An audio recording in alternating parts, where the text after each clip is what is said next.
we are going to take this apart and figure out what was changed on it. You can see these nuts are lifted up, so things are different on here. I know it's been changed and spliced, so it's going to be interesting to figure this out. The unit has had its condenser fan remote replaced recently twice, and I don't think they're putting the right motor in every time, or they're putting a used motor.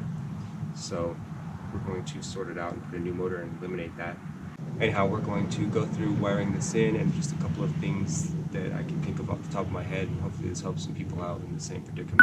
As a last resort, you'd have to call an AC man, but we'll see what we can do, because I know money's tight and it's about 110 degrees out today in Southern California. Can't complain because it was closer to 120 yesterday, so anyhow, let's do it.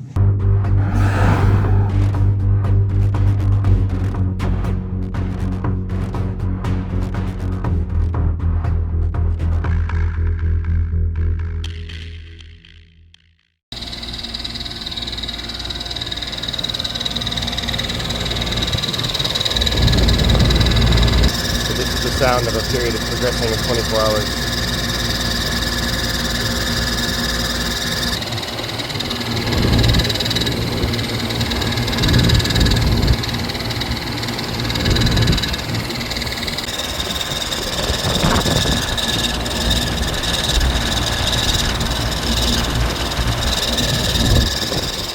Notice how the sound differentiates when you press on it. That means that it's probably this fan motor, because that's the only thing connected to this actual outside unit.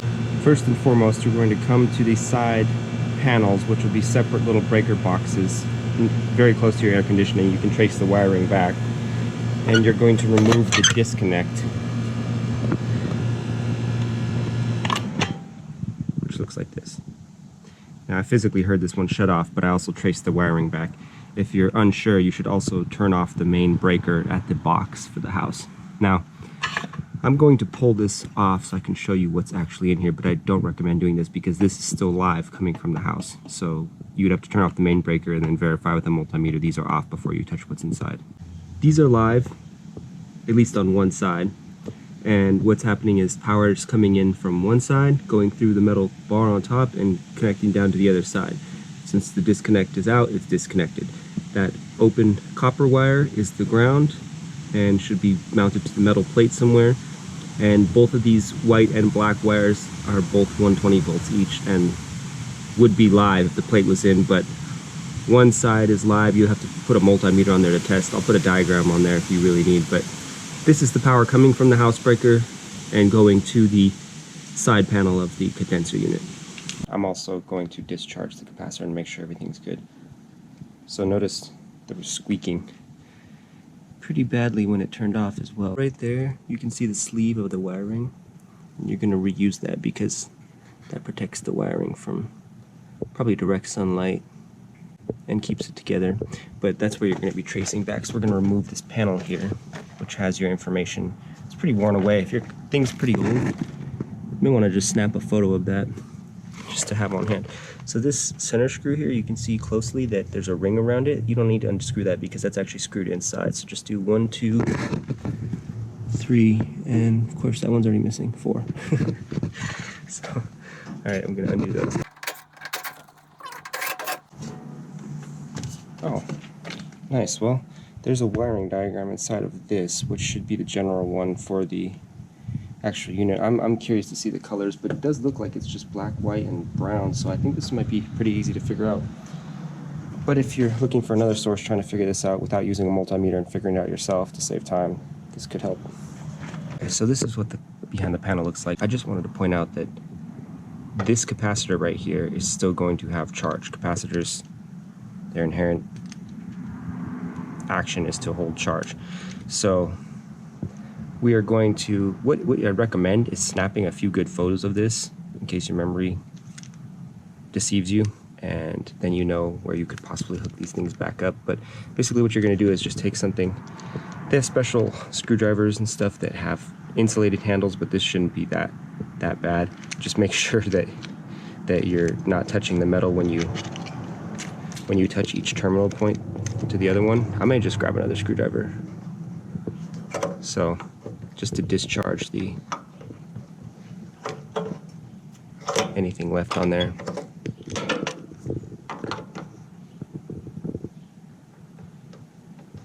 Okay, I may grab another screwdriver and do this.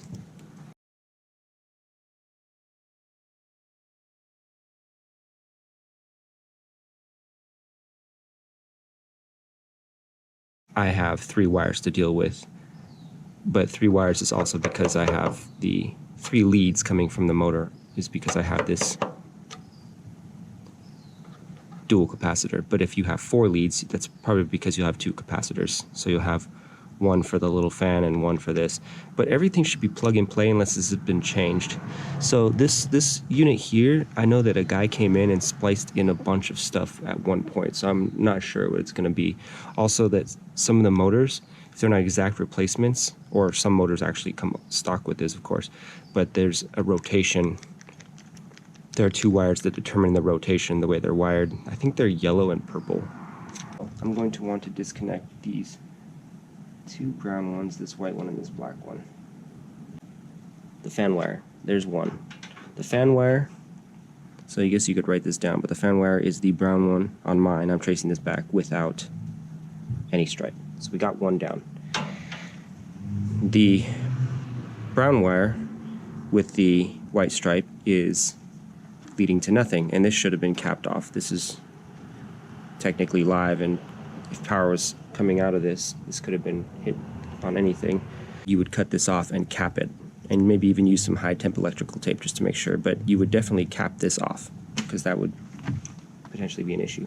So basically what happened is this is a four lead motor, so this is not the exact replacement for this, and this doesn't always mean it's wrong, but the problem with the first motor that the guy replaced, it ended up being way too powerful, and it was just, the force was just causing the whole unit to shake no matter what, and it was bolted down as best it could be.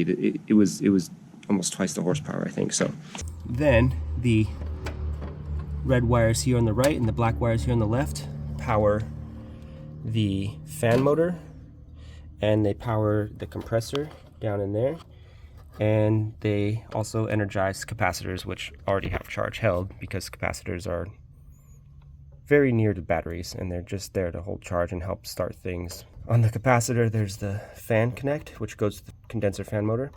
There's this red wire, which goes to the C terminal, and that just gets power from one of the sides. And then there's the wire that goes on HERM, and that connects to the compressor down below.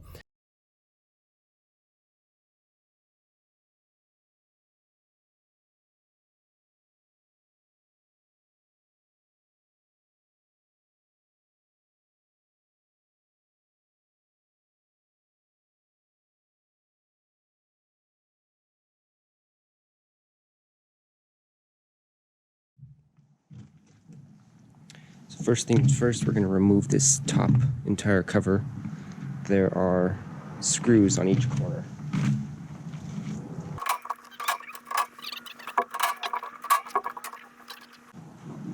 Cover panel as well. I just want to take a peek.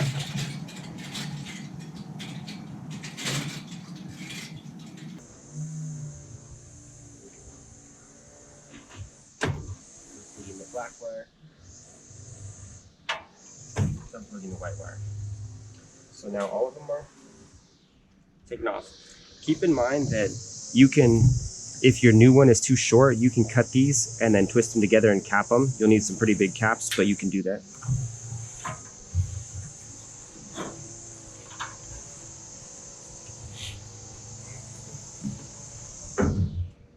This is a good time too. You can clean these out. Be really careful touching these, but you can blow them out with like a leaf blower, and you can pick out the big leaves and stuff in here. This looks fairly clean. I think it was cleaned last time this was done, which was just a matter of a couple of months ago. But you can see how the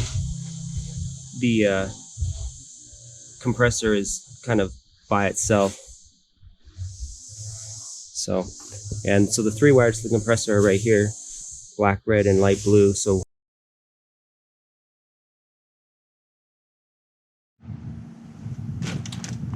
just real quick for comparison, I just thought of this. Sometimes it's easier if you have the same unit or very similar next to it to compare the differences, as this one before had the different wiring put into it.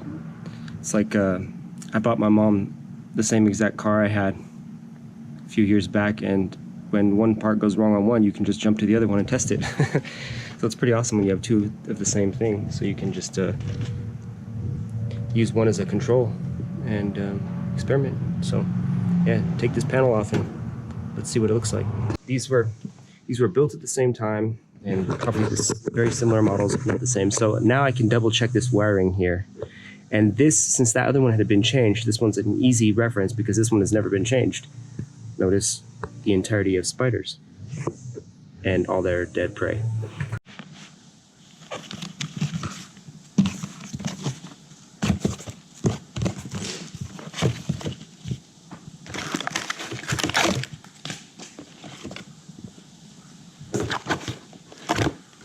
That's it. So this is the new motor.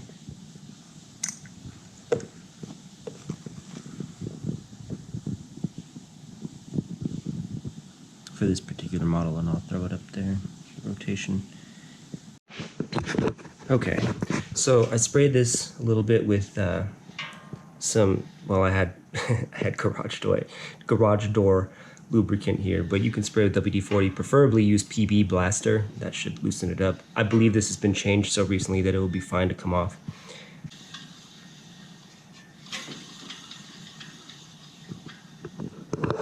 So I can hear, I'm gonna get my phone, the mic's better, but you can hear a grinding.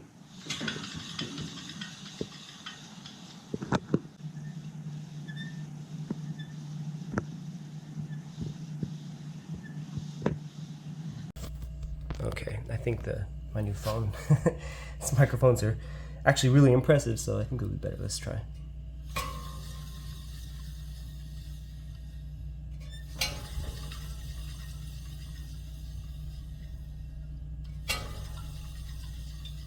Yeah, every little bit too, there's a tiny bit of squeak. So I think this motor's toast.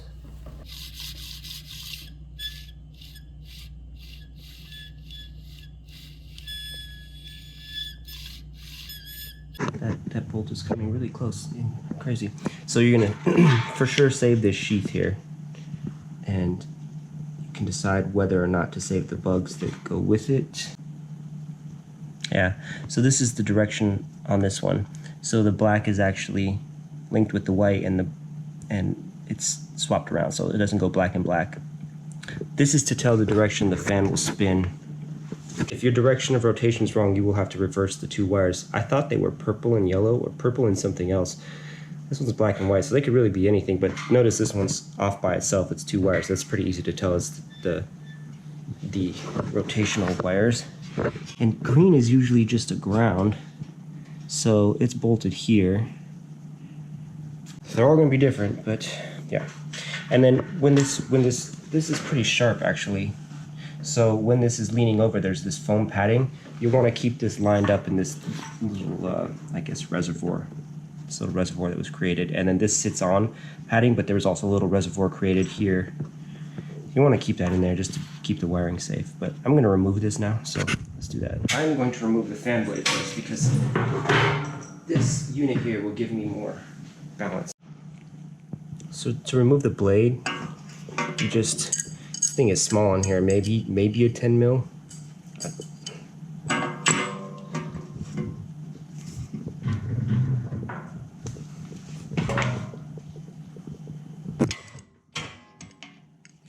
Camera, sorry. Yeah, so this one's loose. So this one sat up just high enough to clear the screws, it looks like, but this is adjustable, so I'm not sure exactly where I'm going to set this, but that's what the part that faces the top looks like. Make sure you keep that right, and the little bolt hits the ground. So I don't think most people will come off that easy. This has been changed. In fact, there are divots here where this fan is supposed to be resting. So I'm going to look at the new one because this shaft here I believe is actually longer than it's supposed to be, which again wouldn't create a problem as long as it's balanced, but yeah, we'll figure it out.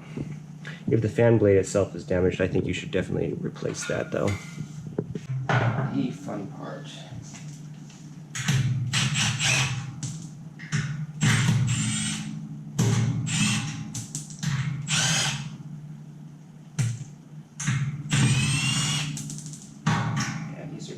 smaller, so I'm going to have to come back and turn this video back on. Yes!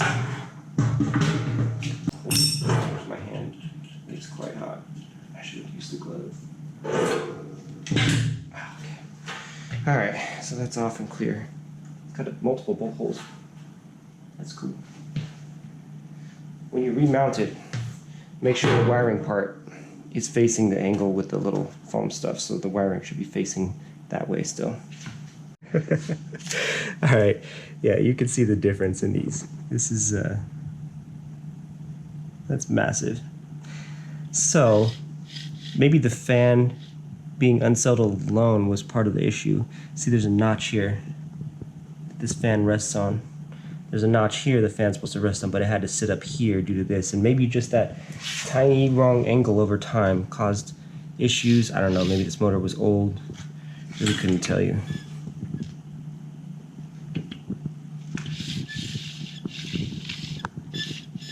Sounds like that horror flick where the kid's riding by on the bicycle. Okay, anyhow, just in quick comparison, this is the 3 wires that go with it and the tiny little one that tees off on the end for the capacitor. So this will go to that C port on the capacitor. This will go above. This will go to the fan port on the capacitor. Good angle. I'm going to use the original nuts. Just going to finger tighten it in right now.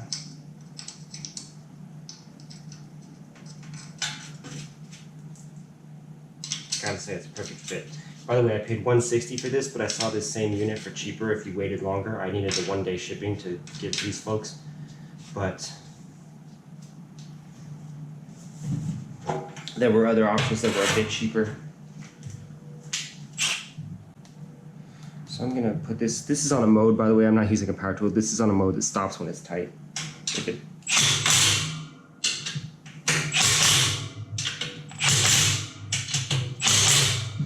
good enough. When it senses resistance, it stops, so it's too much.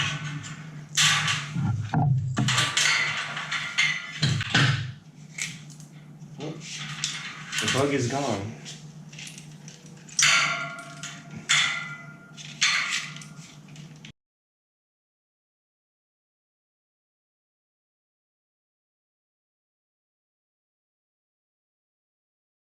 It's gonna kind of rest like that.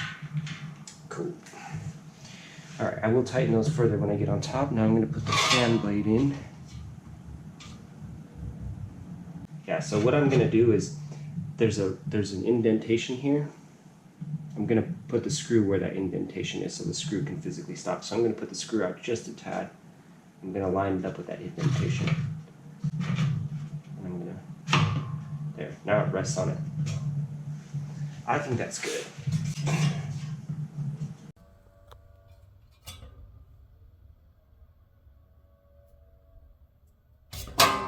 Free spinning,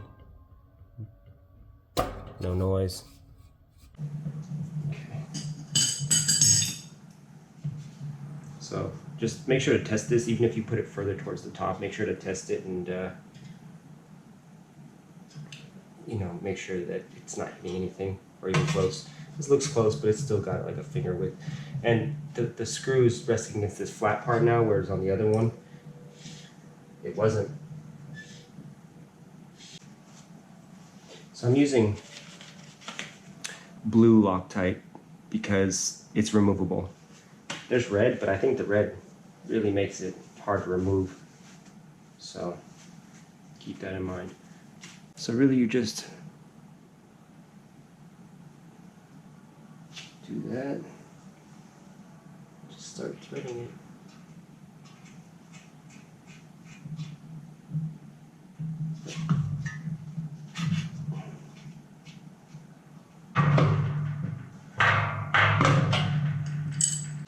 That feels pretty tight because, yeah, I don't think I should do it any tighter. So when you're tightening it, be careful you don't bend these blades by holding them. I just was lightly doing it, and then this can snap, this set screw, so be careful. towards the corner that's going to be wired on. Try to be careful of the rest of the box when we put this on. So here, it was kind of tucked here, you could see.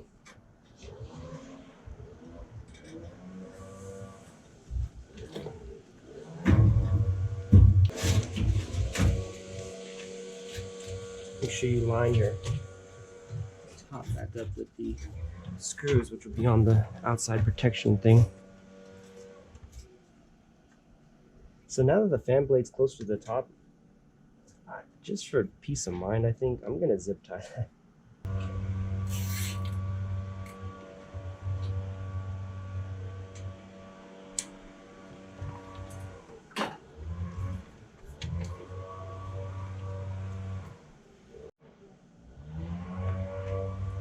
I'm also gonna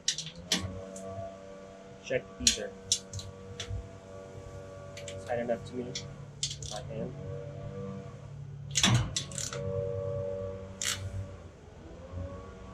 That's good. Yeah, these screws are tiny on there, so they don't have to be too tight. In fact, I would have used, if you're not sure with it, just use a 1/4-inch drive. It'll make it even less available torque. So this T part here splits off into a Y. It's going to go here. Goes right here.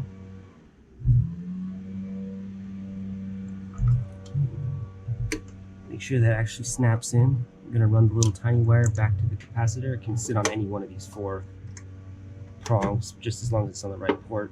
Doesn't matter. Okay, so that one's there. They're going to have the excess handy. This fan blade one here. Run back to the fan port. I'm gonna hold the capacitor up while I push down, and the final black one goes down here below.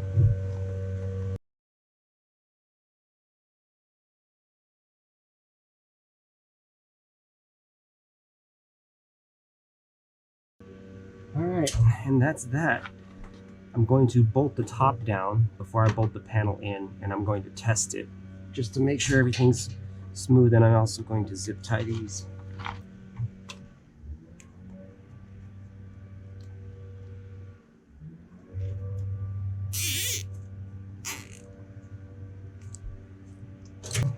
Don't use power tools on this unless you're for sure know your settings on your power tools, because they'll over tighten these. Again, this one has a setting where it just senses the slightest amount of torque and then it stops. I'm also just kind of feathering the trigger, so I don't have to run back in the house and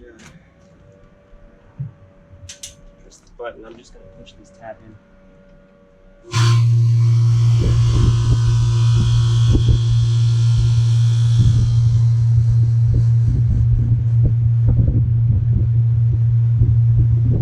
Super windy, but it definitely makes it.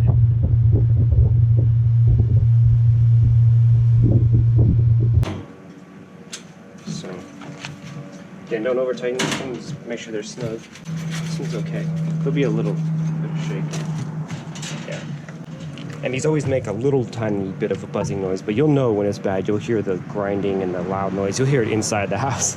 So, alright. Lastly, don't forget to put the back panels back on. The electrical panels can be put on dead last. They slide up underneath. So the easiest way is to just get the top hanger bolts in and then hand tighten everything. Finger tighten it and then hand tighten it afterwards.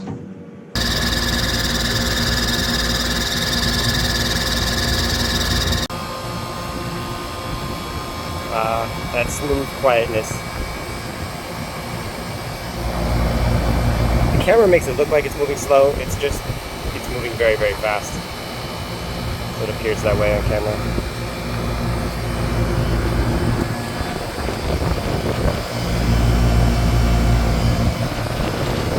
Yes, we have done it.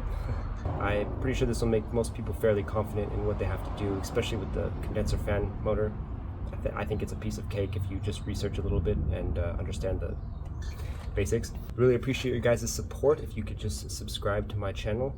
At the moment, I'm just trying to hit 100 subscribers so I can change my URL and go from there. I'm I'm also going to put some diagrams up that I'll create either tomorrow or later today, and those should be even more in depth.